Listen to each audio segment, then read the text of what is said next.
So the global value of philanthropy is about $2 trillion today in donor advised funds and foundations. Forbes estimate that that could go to 10 trillion by the mid-2030s. Our value proposition at UBS for 10 years has been maximize your impact. And that's just really speaking to that audience. We're like, we know that you love to get the most out of your capital that you can. And you can maximize your impact in lots of different ways. But ultimately, the main way you do that is you have to measure it. You have to be able to know whether it's having an impact. If you want massive 7-figure gifts from wealthy individuals, yes, there's emotion in it, but ultimately it's going to come with both head and heart. And the head bit, you've got to be able to answer some pretty difficult questions around how does that philanthropic investor, and they will see it as an investment, know that it should be you, not the other guy. This idea of catalytic philanthropy, that's what it's all about. It's investing in innovations, properly testing them out, both from a business model and impact perspective, and then seeing them go to scale. And I've seen enough of those things happen now that it is one of the most exciting things for philanthropists to get engaged in. So I think we shouldn't be afraid of asking for investment in our business model development.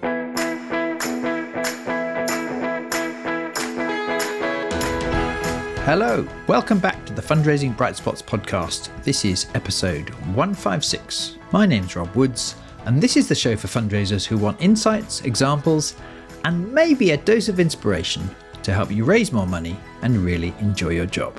This time, we're looking at high-value philanthropy and asking the question, what is it that makes the difference as to whether or not very wealthy people choose to make major donations to a charity? The person I've learned most from in this area is Tom Hall, who is Managing Director, Global Head of Social Impact and Philanthropy at UBS. Tom started out as a fundraiser, working within charities, including the National Literacy Trust and Scope.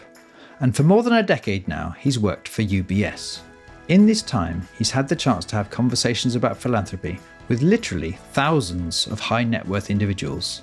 And as such, he's gained valuable insight into the patterns that affect whether someone does or does not make a major gift. And this insight is so precious because once you know what they're looking for, it greatly increases the chances you can do things differently to most charities and become more likely to achieve these game-changing donations. I know you're going to find this fascinating. Here's my chat with Tom.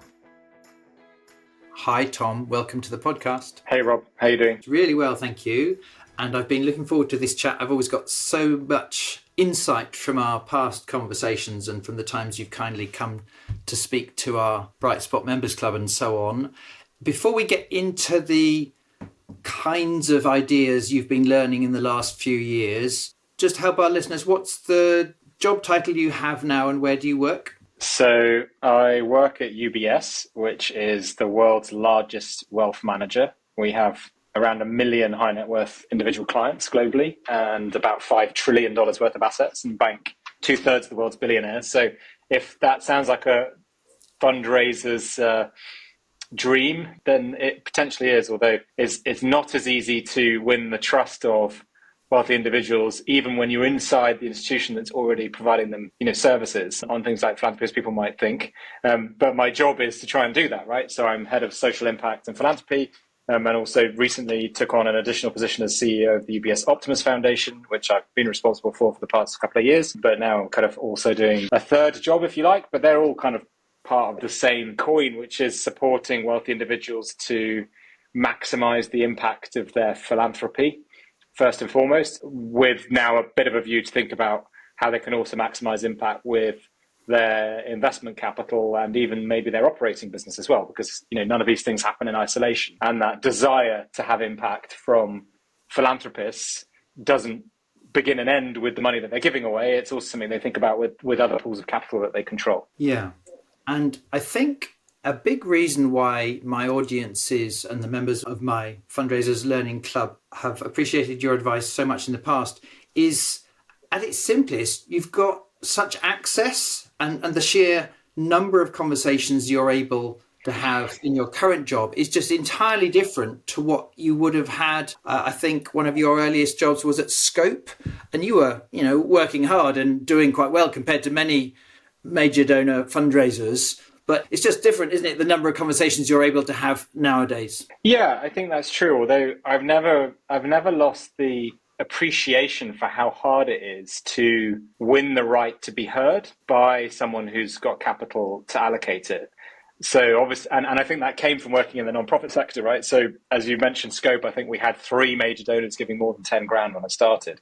We managed to get that up to something like 45 using different techniques, which maybe we'll get into in terms of about how you deploy capital more innovatively. How do you be catalytic with your philanthropy? How do you really measure your impact? And those things I learned then, I'm still applying now. But actually, the other thing I learned is that you cannot become the trusted advisor of somebody on their philanthropy and they trust you and allocate capital to your organization without also having a relational dimension to that. So that's an introduction, it is recommendation. And of course, within a business like mine, where we've got, as I said, 1 million high net worth individual clients, and there's client advisors who service those clients, it's a little bit easier. You still have to win the trust of the people who are servicing them to be introduced, to be recommended. And then even when you're recommended, you then have to, you have to be credible, to be able to start to influence people to have more impact than perhaps they would have done on their own. And that's never easy, even if it's slightly easier for me than it is for somebody just starting out or in a much smaller organization.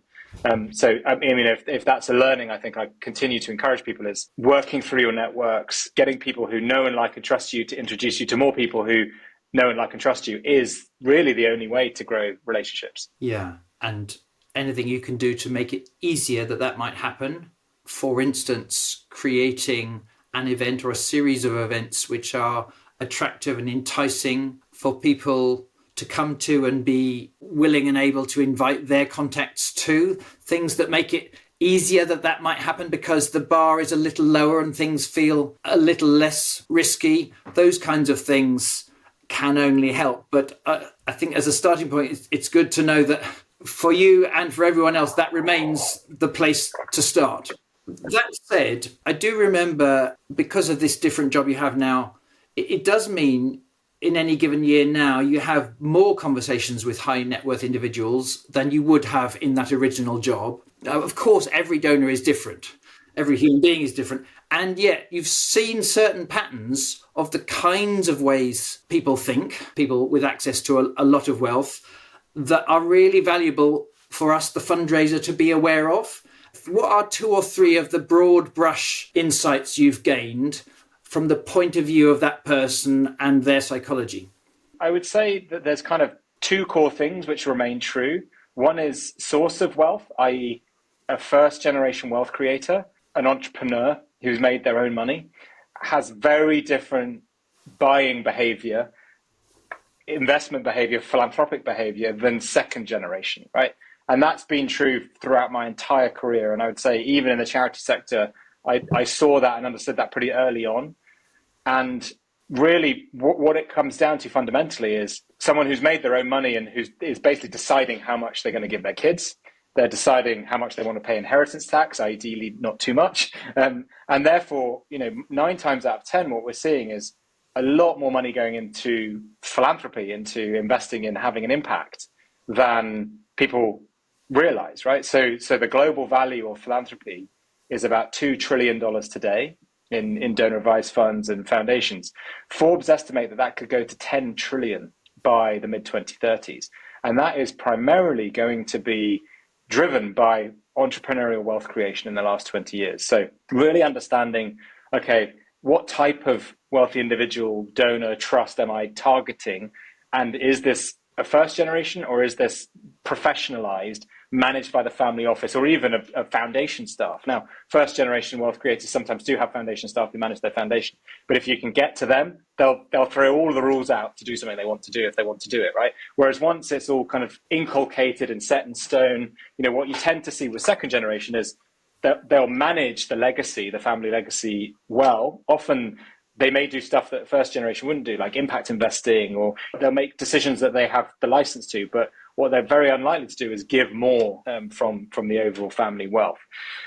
So for me, I think just understanding that is very important. And obviously, the prize still is that first generation wealth creation and building relationships with people who not only are able to allocate capital, but are still making money. So, some of the relationships that we've benefited from building in my time at UBS, started where people were maybe, I don't know, let's say they were worth 12 million and giving away 1, which, was pretty generous in that sense. But now they're worth $1 billion and they're giving away 100 a year, or more. So you can kind of go on that journey, and actually the value of those kinds of, entrepreneurial wealth generating partners to your charity can be unbelievable, right? In terms of the impact they can have as you build those relationships. So then the question is kind of, well, what works, right? What do those people look for? Sorry, it's not the short pithy answer you're asking for, but I would say there's some really clear, consistent things. Yeah, every individual is a bit different, but I do think amongst this first generation wealth creator cohort, there's some consistent things. And one is everybody loves a good deal, right? So why would you not want to get more impact from your resources, particularly if you've grown up with nothing? Maybe you come from quite a disadvantaged background and you're now a successful entrepreneur. You count every penny and you value money in a different way from someone who's always grown up with money. So therefore you're going to want bang for your buck with your philanthropy. So, our value proposition at UBS for 10 years has been maximize your impact. And that's just really speaking to that audience. We're like, we know that you love to get the most out of your capital that you can. And you can maximize your impact in lots of different ways. But ultimately, the main way you do that is you have to measure it. You have to be able to know whether it's having an impact.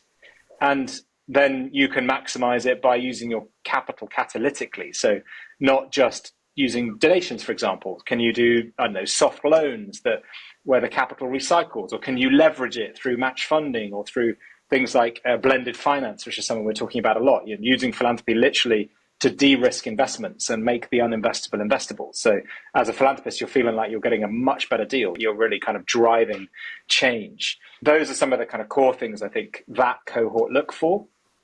Last time I interviewed you, I remember you shared a story or two to give us a sense of what high net worth individuals might be concerned about, might be scared of. Maybe they've heard of what can go wrong.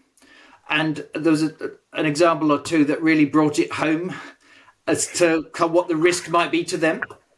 Well, it's funny, Rob, because I've been doing this work for 20 years and like to think I've learned lots of really smart things that people remember. But actually, generally speaking, what people remember is the stories where philanthropy goes wrong, essentially, where, because I think when people are giving, that's a good motivation, right? So people assume that giving is always good. And in fact, it's not. It could genuinely cause significant harm. I saw firsthand, well-meaning philanthropists who'd invested in mosquito nets in Malawi not invest properly in a good distribution strategy for the nets. So they ended up in the black market and they ended up being ultimately sold to the local fishermen who used them to fish.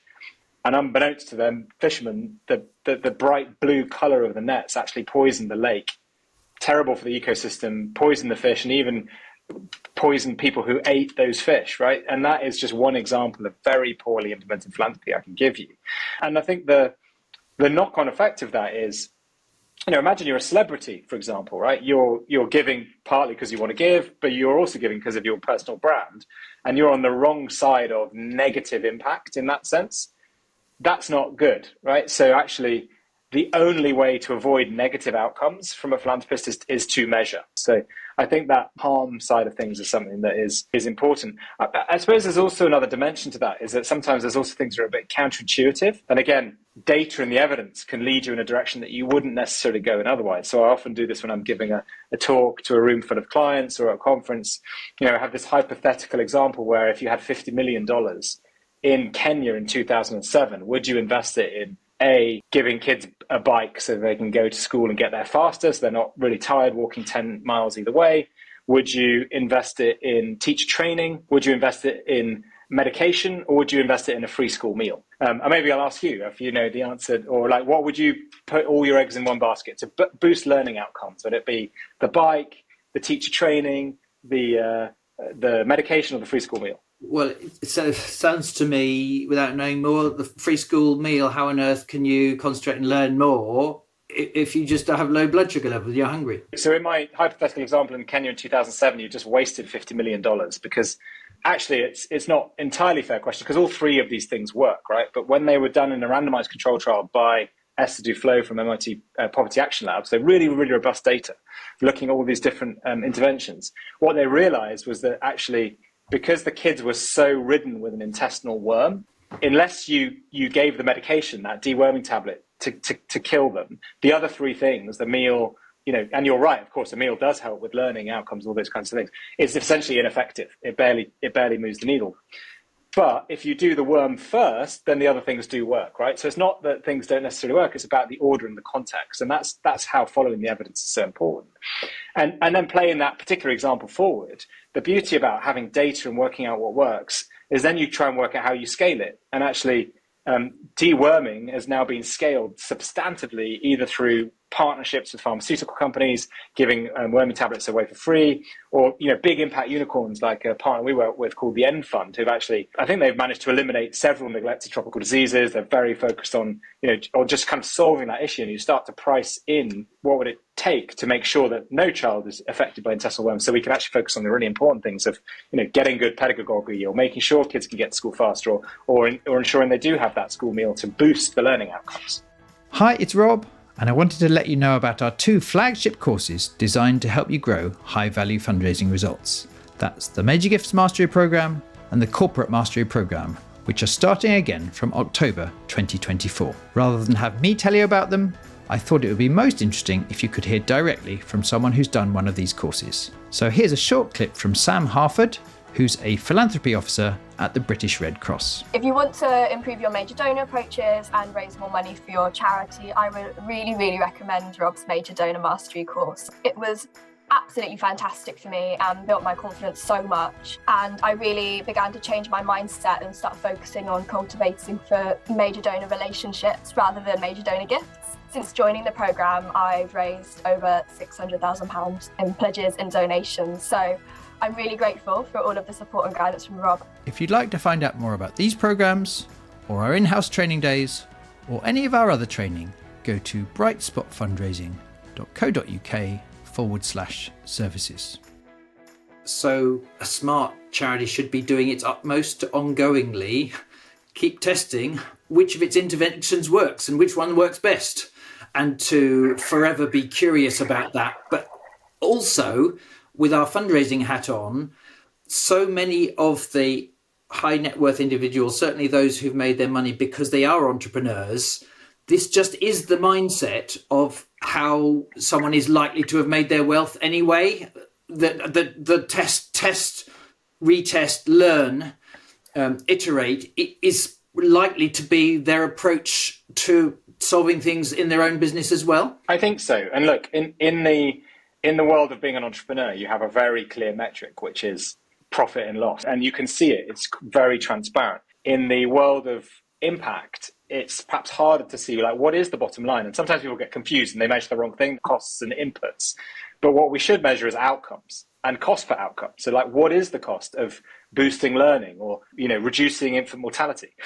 And we then need to search for the things that do that in the most cost-effective way. Now, there's 2 dimensions to this. And look, when I started 10 years ago, I think less people were aware of or fluent in this idea of like really robust impact measurement. Now I think that is much more normalized. And that's been normalized by people like the Gates Foundation, SIF, Bloomberg. There's a consistency globally, I think. And these people, by the way, are friends of all the people that you're working with. So people will be talking about not just my pet project with my name on the building, but the impact of that and how you measure that. And for a lot of people, that's become just normal. So I think the non-profits or even social enterprises or for-profit companies that can't articulate their impact, or at least how they're going to get to their impact, are just putting themselves at a huge disadvantage, because the investor audience, that's where they're at, right? And of course, some charities can make money and they can do quite well with legacy giving and individual gifts, which are much more driven by emotion. But if you want massive 7-figure gifts from wealthy individuals, yes, there's emotion in it, but ultimately it's going to come with both head and heart. And the head bit, you've got to be able to answer some pretty difficult questions around how does that philanthropic investor, and they will see it as an investment, know that you're it should be you, not the other guy. The example I often give is there's 59 water charities globally with a turnover of more than $1 million.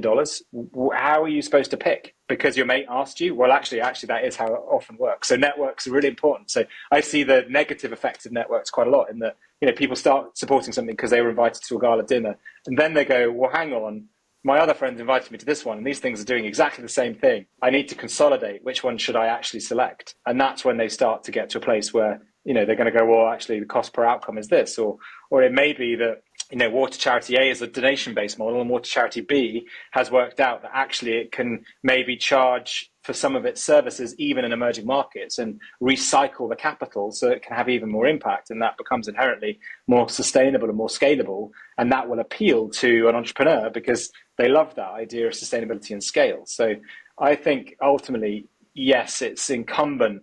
And it's hard for a fundraiser, right? Because you might not have control over how you're doing the impact measurement of your organization, but your job is to communicate internally what your potential investors are looking for, and for the organization to then get up to standard in order to really take advantage of that potential opportunity. Yeah, and I'd like to come back to your thoughts about the sustainability element that many donors are so interested in. But just for now, in terms of measuring impact and what our listeners might do in terms of that internal conversation to help people potentially realize how big the opportunity could be if they were truly ambitious, but that thinking to justify maybe some harder work internally at improving measurement. I wonder if you could say a little about an RCT and why randomized controlled trials are so important, but also then moving into how that could be a thing we could go and ask a donor to fund if right now we are not measuring as much as we could. So a randomized control trial is essentially the highest standard of evidence that you can get, because you're proving efficacy. You're proving that A causes B. None of us, if you've got children, or maybe for yourself if you don't, would take a medication that hadn't gone through a clinical trial. And largely you're lucky, because most countries won't let a medication be sold to you without having gone through a clinical trial. But even if there was some choice, you wouldn't, because you wouldn't know if it was going to poison you, or if it was going to be effective, or if it was going to be a complete waste of time. So proof of efficacy is actually really important, and it's normalized in the healthcare sector, but it's not normalized in a whole variety of other areas. Education, for example. We implement new pedagogies and new learning styles, often based on little evidence, in our public education systems all the time. And if you're in an emerging market, sometimes it can just be done because somebody's got enough money to build a school, right? It might be completely ineffective or counterproductive. One of my favorite examples of investing in something that had no evidence was this play pump concept, where the idea was that children would play on a pump instead of having a hand pump to get water. They would really love it. It would be really fun. And actually, it turned out that the kids got bored. Then the old people couldn't push the play pumps, and then people didn't have access to water. So a completely opposite effect of what people wanted. So what should have happened with something like play pump is you should have selected, 10 villages, maybe a bit more, whatever the scientists tell you is a good sample size, right? And that you trial it, and then you also compare it to 10 others, and then what we'd have seen quite quickly is some of the issues, and you would have decided not to scale it. Instead, what happened is people got excited and put them everywhere, yay! And then that caused a lot more harm. So I think it's just that need to be able to measure before you scale. And you can ask philanthropic investors to pay for that, as you say, Rob. You can say, look, we think we're onto a winner here, but we want to prove it. And look, part of that business model has to be about how you're going to scale it, who's going to pay for it, right? But let's say, for example, you think you can deliver an outcome at a cost per outcome that's more efficient than what the government's currently doing anyway. Maybe they'll adopt your intervention, or, we're seeing an increase in pay for results mechanisms where people actually pay for impact, pay for a result after you've proven that you can deliver it. So if you can actually prove that you've got a more cost-effective cost per outcome intervention, then you can actually open up a new pay for success market for yourself, as an example, right? You can go to your would-be donors and say, look, this is a great investment, because if you can help us prove this. Imagine you were the investor who, going back to that example I gave earlier about the randomized controlled trial that proved the medication was the most effective education intervention in Kenya in 2007. The return on the investment from that one study in terms of human impact is like 1,000x, in terms of number of lives impacted. So that's what you're selling. Essentially, you're saying to a donor, it's high risk. It may not prove what we want it to. We may not be able to scale it, but the potential upside, if what we think is true, is huge, right? And I think this idea of catalytic philanthropy, that's what it's all about. It's investing in innovations, properly testing them out, both from a business model and impact perspective, and then seeing them go to scale. And I've seen enough of those things happen now that it is one of the most exciting things for philanthropists to get engaged in. So I think we shouldn't be afraid of asking for investment in our business model development. I'm actually involved in something called the 100X Accelerator at the LSE on their advisory board, and working with the philanthropists who started that and the faculty. And actually that's the whole concept, is how do you go from 1X to 100X? How do you really think about what might help drive scale? More often than not, it is centering around data. And I'll just give you one other example that comes to mind. I was working with a pretty major faith-based development charity, again, and they had an intervention that they were really convinced was important, and they'd done different impact studies, basically self-reported, not randomized control trial, and that and they were like, this works, and I just said to them, look guys, you just need to go get a control. So they did. They got a donor to invest in it, and it proved actually that something that I didn't think would have the impact it did, as a much more holistic, place-based intervention, was having much more impact than if you did things in the silo. And that was actually pretty consequential, both for them, but also for the sector. And it has enabled them to speak to donors that they weren't able to do before. So I really do think that this is something that isn't beyond even small organizations to start to articulate and to build into their cases for support, if you want to use that kind of language. So there you go. I hope you found Tom's insights helpful. From listening to him speak, you're probably not surprised to hear that Tom has plenty more advice to help high-value fundraisers. So I was really pleased that he agreed to a follow-up conversation to share more ideas. So do watch out for that second instalment, which is equally packed with insight and which I'll share with you in the next couple of weeks.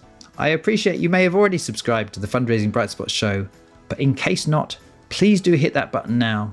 You get instant access to our entire back catalogue, and you'll be set up to receive the next episode with Tom when that drops. If you found this episode useful and you think it would help other fundraisers out there, please do share it on with your team and with other charities. I really do appreciate your help in spreading the word. And if you'd like to find out about our two long-standing programs, that's the Major Gifts Mastery Program or the Corporate Mastery Program, which have now helped hundreds and hundreds of fundraisers to grow fundraising income over the last 10 years, check out the information on our website at brightspotfundraising.co.uk/services. Do let us know what you think about the show. Tom and I are both on LinkedIn, and on X or Twitter, I am @Woods_Rob. Thank you so much for listening and supporting our show. I wish you the very best of luck with your fundraising, and I can't wait to share more Bright Spot stories with you very soon.